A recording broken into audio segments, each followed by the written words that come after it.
Poi atu taku poi, wani atu taku poi, tō poi taku poi tā tahu poi. Tira, tēnā tau patu mai rā o poi, kia rere ko te wānanga me ko te rere o te poi. Ai rā, anei, nau mai, a hara mai rā ki tēnei te whare wānanga o... Ai!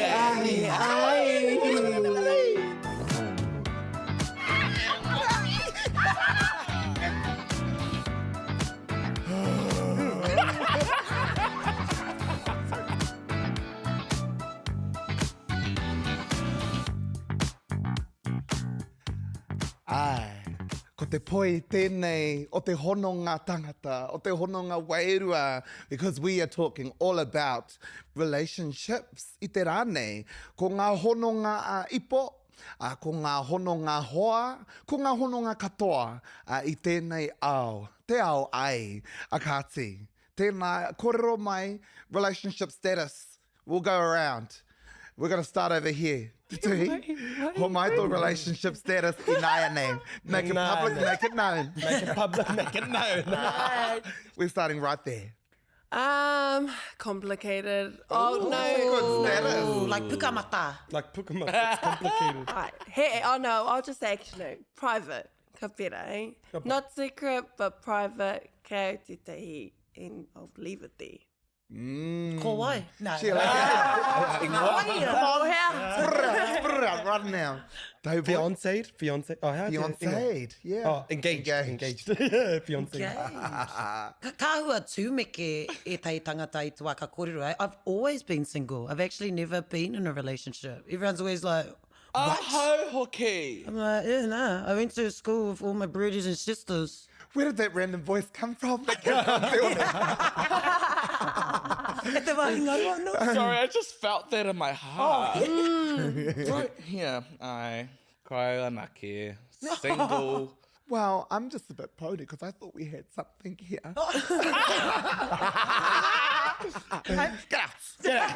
What is it? Apparently, I'm single too. I've never had a hetero relationship, but yeah, nah. Ara, he nui. We've Ngā been mea matching whakatapu. today. I just thought this may as well be wedding. Hoi anō rā, heri te tonu. Actually, no, I have had a relationship. Hoi anō rā, at this stage. Kei te wātea, aho. Mō tēnei wā, link in bio. Put a ring on it if you want. Hoi anō rā. Ara te kaupapa kōrero. Ko ngā hononga, he kaupapa e mōhiotia whānuitia, nā kua rongo tēnā me tēnā. Relationships don't always have to be sexual, you know, relationships āhoa nei, āwhānau nei, nā kia kōrero hia tēnei mea te hononga. Ka pai, anā reira, hei timatake i ngā mahi o te rā, ko te whākinga o te wānanga, a kāti kai a te tihi, te whākinga. Okay. Kōrero mai girl. Okay, whākinga. Kua piri māua ko taku ipo no te wā i a māua i te wharikura. Kua te kautau te roa e whakakaha ana i tō māua hononga. O te rā, e te putahi ana me taku aroha mutunga kore ki aia. Cute. He oi anō. There it is. There it is. I nāia tata nei, kua timata te pupū ake o ngā kare ā-roto ki tētahi tangata hou. Yeah. He kaimahi e tino mārama ana ki au. Ki taumata ke atu i tā tōku ipo mārama mai. Nō reira, he nui aku pātai, e te whānau. Tuatahi? E whakakawa ana au i te piringa o māua ko taku ipo i runga i ēnei kare ā-roto. Tuarua, he whakamanea taupua, temporary attraction. Noa iho tēnei, he tohu rāna i tētahi āhuatanga e mahue ana i wainga i a māua ko taku ipo.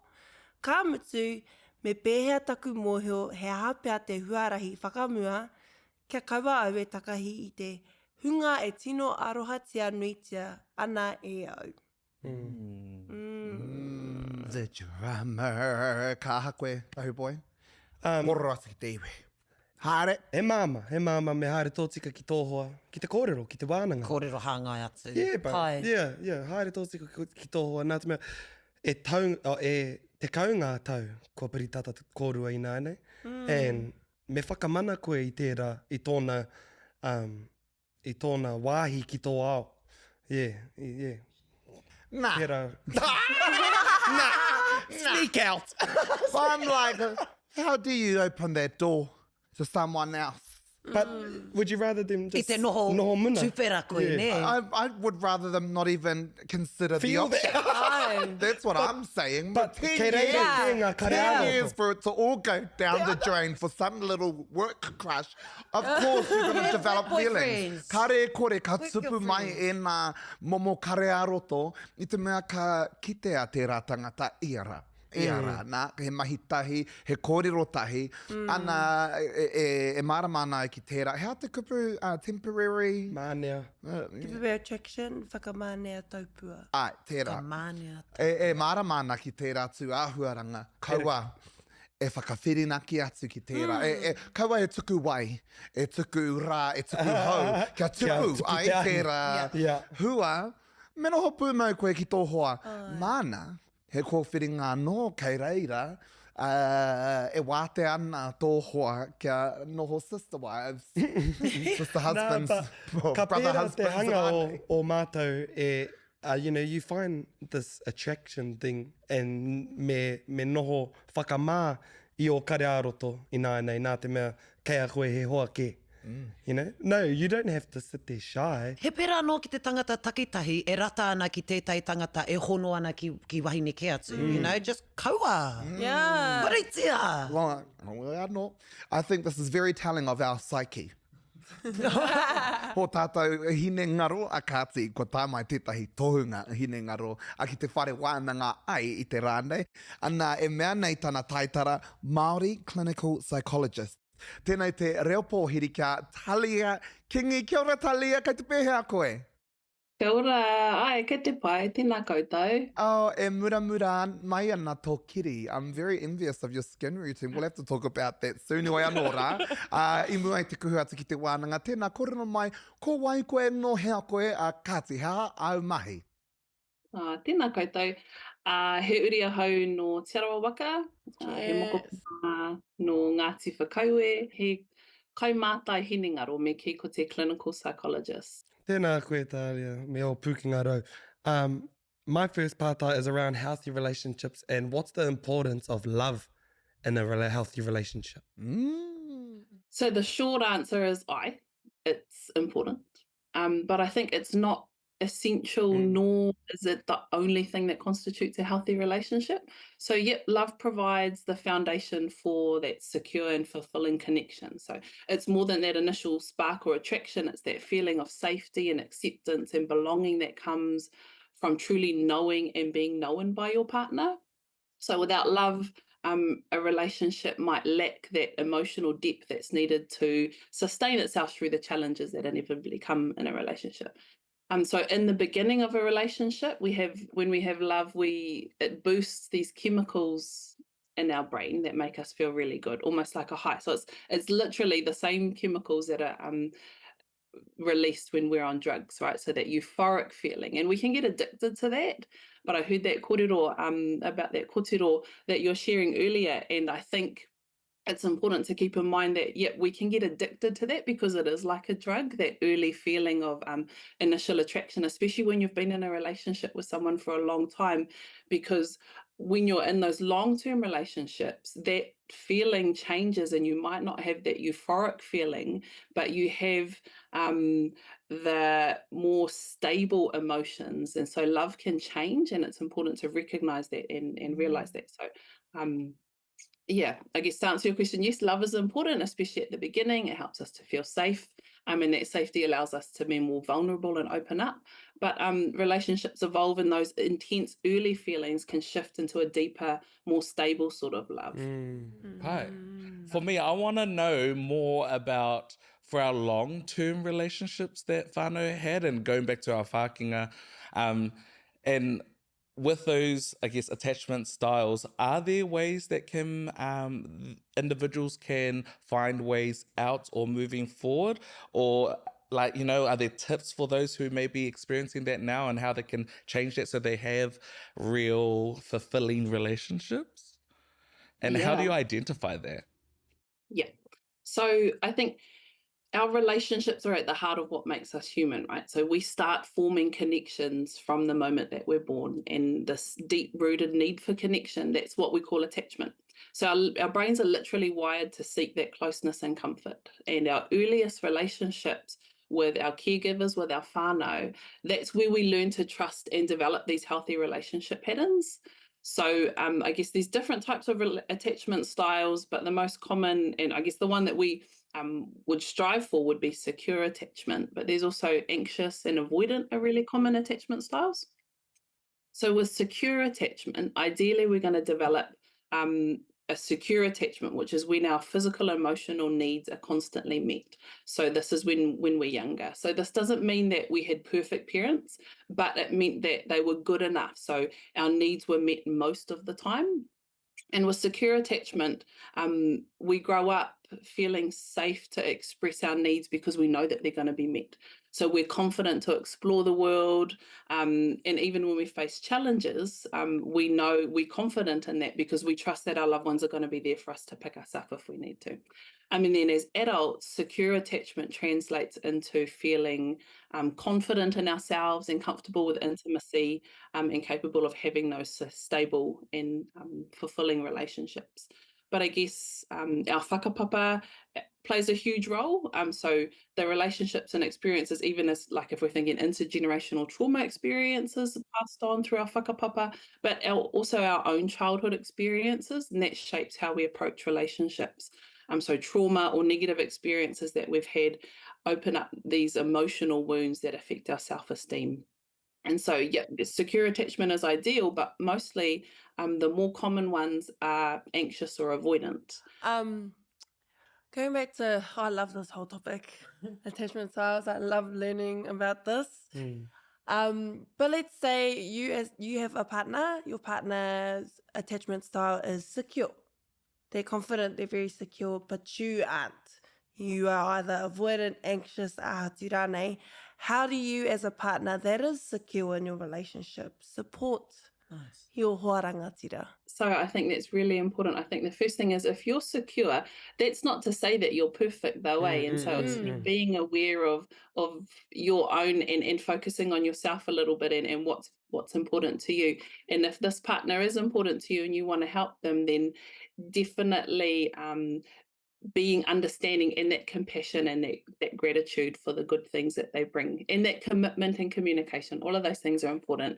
And if your partner is someone who has that, so like the anxious attachment style, things for them might be about focusing on fostering that strong, so helping them to create a stronger sense of self and that independence, helping them to learn of ways to self-care and self-soothe so that they can be confident in themselves and you can support them along that journey.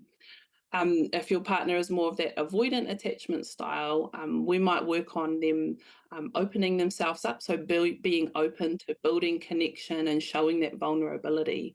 And you as the partner are supporting them by just letting them feel safe and knowing that you love them no matter what, that whatever they share when they're in those vulnerable times, that you're still going to be there and love them and are committed to them. Talia, quite nui rā ngā koranga. I've learned so much just from this literal like 5-10 minute kōrero. Hei whakakōpani ake I tēnei ui. Can you please tell us what are some of the key things our rangatahi need to know to grow and nurture, finding their own security in themselves and in their relationships? What are some kind of key goals or key points that you'd share to all of our rangatahi watching to encourage healthy relationships? I think, and whether or not this answers your question, but I think that we need to take a step back and check whether or not what is it that we truly value, because I think sometimes we might find ourselves in these relationships because we think that that's what's important and that's what we want because society places those pressures on us, but that's not to say that that's actually what we really want. So I think, or e ngā kaunui ana hoki tēnei kaupapa, I think we need to be actively challenging some of those messages that constantly bombard us with the idea that romantic relationships are the only path to happiness, like questioning what we see in the media and the conversations that we have in whānau with our whānau about what it means to be successful. Because I think in my mahi, I see a lot of people that stay together and are in those relationships because they think that that is the measure of success, and that's not necessarily the only one. So recognizing that there's no one size fits all model for what happiness is. And for some, it might be that deep connection and being in a committed relationship. But for others, it might be having a successful career or pursuing personal passions and all of that sort of stuff. So challenging those societal pressures and embracing the diversity, which I think in the kōrero that you will share on this show is amazing for normalizing some of those things. So mihi ana kia koutou mō i rā kōrero. Kia tāhua mai hoki. Talia kingi anei a pere kuini e mihi atu nei. Kia a koe a kāti, kua kāhui ariki mātou. I ngā taimana, i ngā rupi, i ngā pounamu, kua tukuna mai e koe ana ka titia ki te karaone o te pane. Engari, mō tēnei wā, noho tonu mai koe i te haumarutanga o tō kāinga me ngā manakitanga o e nei reo mihi e toro atu nei ki a koe. Talia, tēnā koe! Kia ora, ngā mihi. Oh, wow. Did that just not feel like a loved mass it. therapy session? Very confronting. The shoe was fitting. Lace it up, e te whānau, lace that shit up. Ai hoi anō. What were the very jewels that came to you? Te one, mō i te koru lounge rā, haha ngā tino akoranga i tau ki a koe i ngā kōrero Antalia. I think it was that last part where talking about your own wara, or like finding what means the most to you and what are your values. And because what I think I heard in there was that maybe relationships aren't for everyone, you know, and that's not or shouldn't be the ultimate goal. And that ensuring that you are living a fulfilling life outside of a relationship before walking in. So, and I guess that would align you to be that secure or have that secure attachment because you are confident in self and things like that. And I also love the idea that even if you are that secure person in the relationship, that doesn't mean you're perfect. It doesn't mean you go, okay, so actually I'm secure, so I can give you some feedback and I can help you and guide you.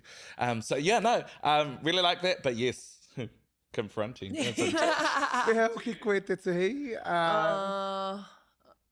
I'm quite anxious ne? attachment. Ai, ko au. He paitaku hoa. He tino pai ki te whaka mahara mai ki au. Kua noe.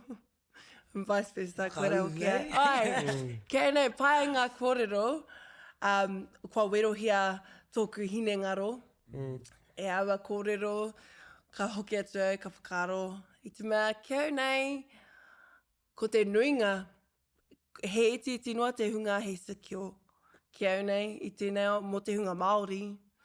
Me te mea hoki, kuari te au mo te ao o te ipo. Kua puta au, you know, kua kite au i ngā huatanga o ngā tara. Hei, Ngā tara ngā whanui tara o te e ao. maha. Kua ngenge au, kua hihea ku te kotahi tara i nānei. Ai. One tara mea. One tara. I'm sorry, I do not know where that came from. Tara mea. Koe anō rā, ko tāua i o ki te hu. Ki te hu o I te rongo au. karo. Ngā mahi karo. Yeah, the avoidance. I rongo koe i te aha. Me tūpato au, because I don't want to put anyone on blast, eh? I au e tipu ana, i ki te au, he nui ngā hono ngā pai. Engari, i reira hoki e tai hono ngā, me pakari ake pēr, e rā hono ngā. But e whakapono ana, the avoidance, ko tērā mea kāreko e te hiahia ki te tuku i o whakaro, i o hiahia ki te katoa, you know, that you don't want to be made vulnerable. E whakapono ana i au, e rangatahi ana. I used to always say, I don't want a boyfriend, but I reckon that was a defense mechanism, and I just had no game. Me kōrero pono ai, I had no game and didn't know how to say, oh, I want one, but don't, you know, kāre te tino moi, and kāre au te, e hara, I au e tipu ana, e hara mātou i te whānau, kaha ki te kōrero mō piro. You know, I reira te aroha, i ki te manga āringa, i ki te au, you know, i pērā te aroha. E hara i te mea, he kaha. Hara mā te kupu. E hara mātou i te whānau, kaha ki te kōrero mo te aroha. Ka whakātuke. So, So i au i te whare wānanga he uaua mōku, tuatahi ki te kōrero pono ki tētahi, tuarua ki te tuku i aku whakaaro me aku hiahia, you know, I te mea, I reira i tai whakaaro, kāre o hiahia I te noho haumaru. You know, I'm scared of rejection too, man. Ko aua noho ki tētahi, he aua ua māku te tuku I taku ngākau. Yeah. Ki te kapu o te ringa o te tahi atu. I taku mataku, I te hopo nui, ka roto I a hau. E hara I te mea I tipu mai au I te tahi whānau karo. Ka taku pāpa, taku mama no hoki ki te tōwai I tō rātou aroha ki au, o kia mātaku aku ko taku tuahine taku parata no hoki. Hoi anō rā, kei reira tonu tērā hopo I roto I a hau, and I pērā hoki a hau, maybe that was a defense mechanism I te mea I etahi waihi. Ko tuku I te whakaaro a kene ka mate moke a hau. A hau me taku kotahi. Ana ko nā te ao, ko te ao tērā, engari e whakapai ana hau he karo tērā. Yeah. I ngā tino hiahia o te ngākau. Kia hau ina au e tētahi, kia toro mai tētahi, kia hau engari, kia tae tērā wā, kei te maharahara hau, a kene ka uaua taku tuku I taku katoa ki aia I runga I tērā mataku. Nā reira, kei te rongoa hau I tērā wairua, I tērā wairua o rite. Ko te takahuri, ko koe pēr taupoi, I tō kaha I tō ngākau nui, ki te tuku I tō aroha, kia wai atu rānei, I taku mōhio he pakari, ngā o tuāpapa aroha, o tuāpapa whanaungatanga, I te pakari o mātua, o tō hapori, tō pāhara keke, ko pēnei, I konei mātou e korero ana mo tō secure, he tangata, he tāne secure koe. Tāne pūmau koe ki o whakaaro, ki o kare aroto anō hoki, me tō tuku I te aroha, I pēhea tō tae atu ki tērā. Kei ware whānau, how to te secure ko te perfect, eh? Tika. And I nānei, ka whakapono au he secure, nānei. Yeah. Engari, I roa te wā I pērā I tōku hanga. Pea nā mai ngā wheako ōku past relationships, me ōku ski reira. I ako I ōku mātāpono I tēnei rā. Engari, I roto I tōku piri pono me tōku hoa chei, ko te mātāpono matua kia māua he hoa I te tuatahi. Yeah, he hoa I te tuatahi. So, me maumahara koe I tērā, I ngā wā e whawhai ana, I ngā wā e tau tūtu ana. He hoa I te tuatahi. And so we still practice being hoa. Yeah, ka whakaharatau I tērā āhuatanga. Pera I te pō. Hey. Ki te, he te tino whakamiharo au ki tērā. Yeah. And getting depressed at the same time. Want to play foosball with my boyfriend. Yeah. Oh, yeah, well, he foosball table ki tō mātou ACOM, and I reira māua ko chei, ki roa te muru o te hei, like, what the? But I tino ki te hari. You know? Yeah. You know, I actually thought that was just your version of foreplay, but okay. Nā, yeah, ko tērā he mea, he mea whakaharatau mo māua, kia hoa I ngā wā katoa. Nā te mea, mai tērā, mena ka titiro koe ki tō hoa, and ko tō tino hoa, then you'll always be kind. Like, that's the thing to remember. Be kind to your friend. I te wā ka riri koe, don't be mean. That's what it is. Ka tā te tuku I o riri ki aia. Yeah. Yeah, and bro, don't do this because I don't like it that way. Or don't do it to me like this. Kaue pā I tōku maunga. That's one thing that she used to do, slap my head. And I said to her, don't do that. It pisses me off. It makes me want to slap yours. You know? With this. Yeah. Sorry. But just little things like that. Me kōrero, me wānanga. And yeah, but be kind and don't be mean. You can choose to be mean. I am always really mean if I want to hurt someone. But you don't want to hurt your hoa. I don't believe it. I'm You're pretty never good mean. at it too. You're never You're mean. not You mean. can't be mean.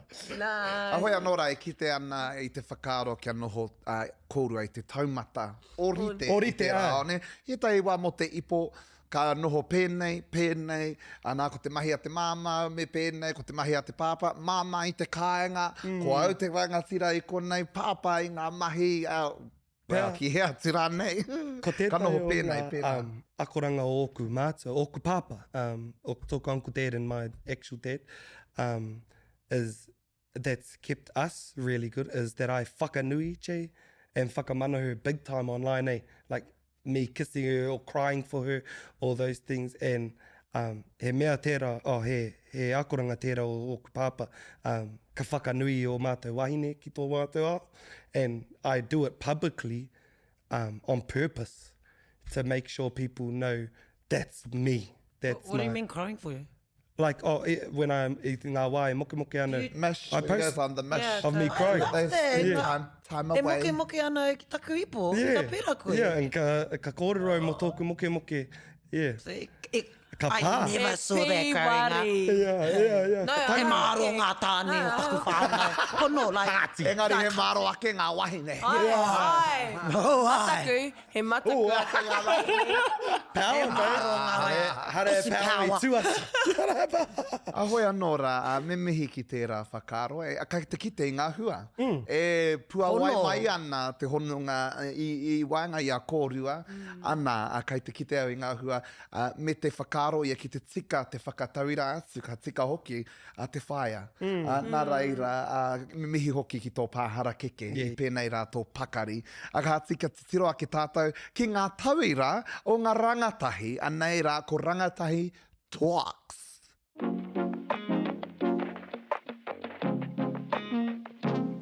What are 3 major things you think every good relationship needs? Communication is key. That's one. Tuatahi, aroha. You know, mama noi ho tērā. You know, I think it's, if you're gonna have a hononga with someone, it has to at least be aroha. I think respect for one another and the life you had before you met each other, and love, just a whole lot of love. Communication's a big one. I'd say, yeah, trust, and I'd say a little bit of friendship. Communication, good sex, and love. How can someone distinguish between normal relationship conflicts and patterns of abuse or manipulation? Oh. I mean, it's in the part-time. Normal relationship conflicts. It's gonna happen. Everybody's gonna argue. But patterns of abuse and manipulation. Oh, manipulation, gaslighting.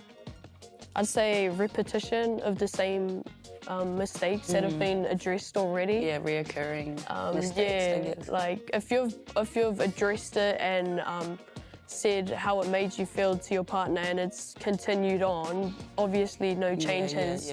They've not sat and thought about like, oh, I'm doing something wrong. Yeah. Like, yeah.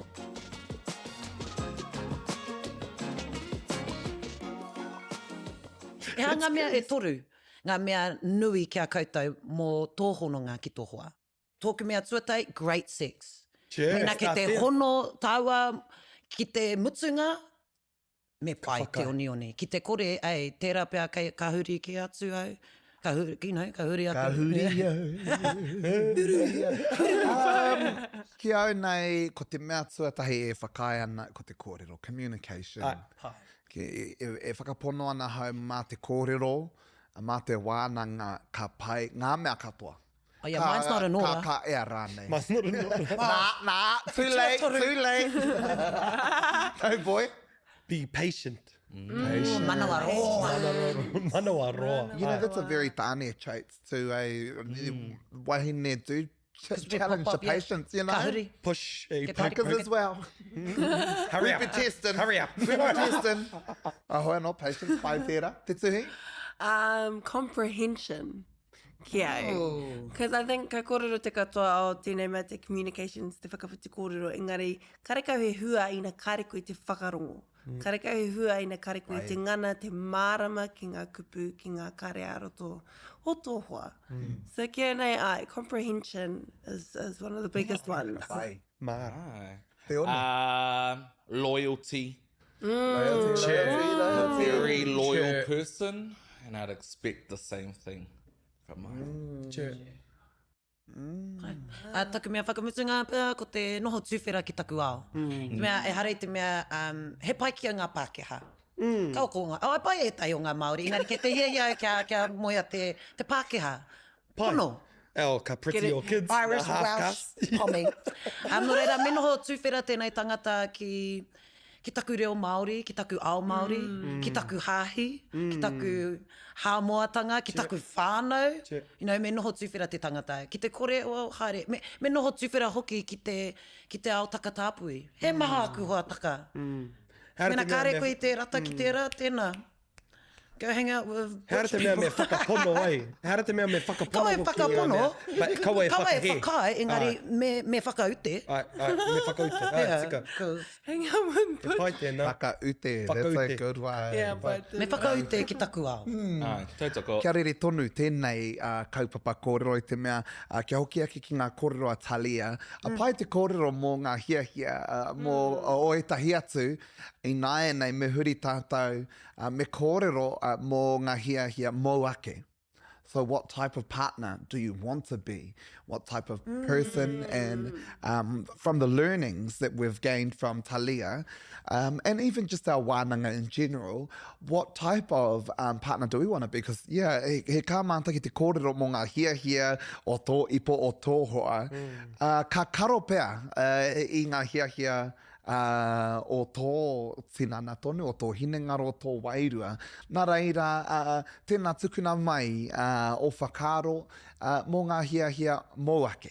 Ka timata ki a te tuhi, i tō marama ki tēnei kaupapa hakoa ia, ko koe te pōtiki o tēnei whare wānanga, kai a koe tonu pēr te hinengaro tūwhera ki tēnei ao. Nā reira, korero mai haha o hiahia mō anō. He tangata māro au ki ngā tikanga o te ao Māori. Ko tāku ki taku hoa, kia noho au hei momo haumarutanga. Mana. Rawe ki au... yeah, true. Okay, well, rawe ki au te poipoi i taku hoa. Rawe ki au te manaki, te tiaki, ki ngā huatanga katoa, te ai, te taraiwa, rawe ki au te taraiwa i taku hoa, ke kaua kua au e noho engari māna i taraiwa, rawe ki au te rā. Koe rā pēr taku whakātu i taku aroha. He iti noa aku kupu, pēra rawa tōku whānau, he iti te kupu nui te aroha. No rā mā aku mahi ke e pēr, a hau e whakātu i taku aroha ki taku hoa. Me te mea hoki rata ki au te pā, ko te awhiawhi i taku hoa, ko te mau tōna ringa. Koe rā taku, he hia noku kia tūau hei hoa rangatira, manaki, tauawhi, haumaru o toku hoa. Pai tērā. Te one pe hea koe? Well, I think it's the same as what I'd want, I think. So to be able to be the ear or someone who can support and help guide, ahua he kai arahi pēr. For me, I want my partner to feel secure in the relationship, to feel that they can adventure into whatever it is that they want to do, the things that make them happy, talking about opposites attract. And then, to be honest, I just wouldn't want them to be able to step on toes. So I wouldn't want to be in the same mahi as like my person.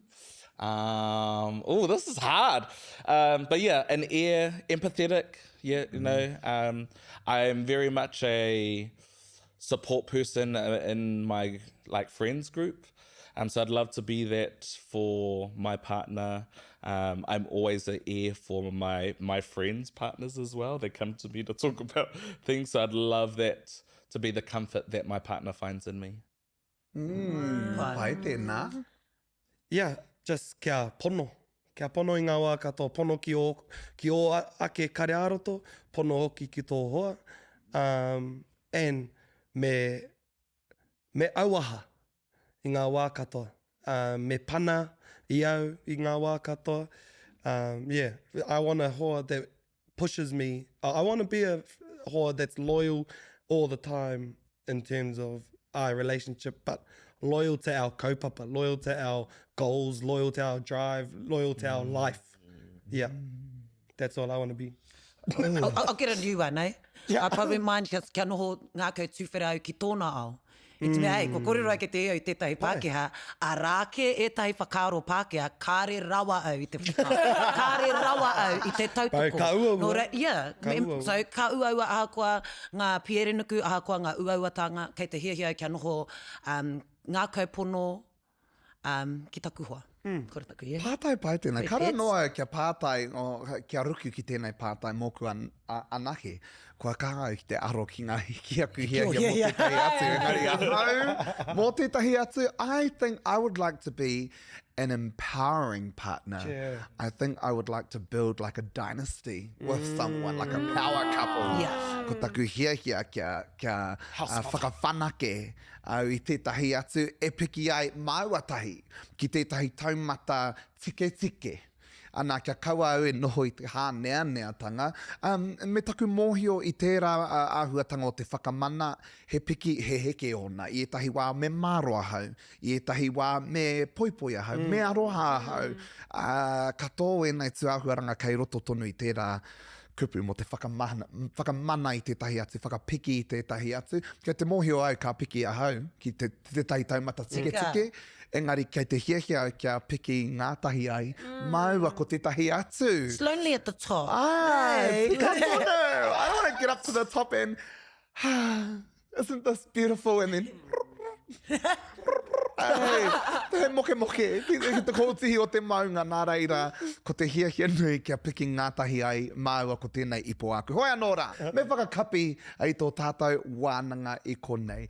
Aha koa ia te hononga, te āhua te momo me ngā kau Māori, me ngā kau pono. Koe nanua, ngā kupu whakakapi ake i tō tātou wānanga. Tautoko mai, ai.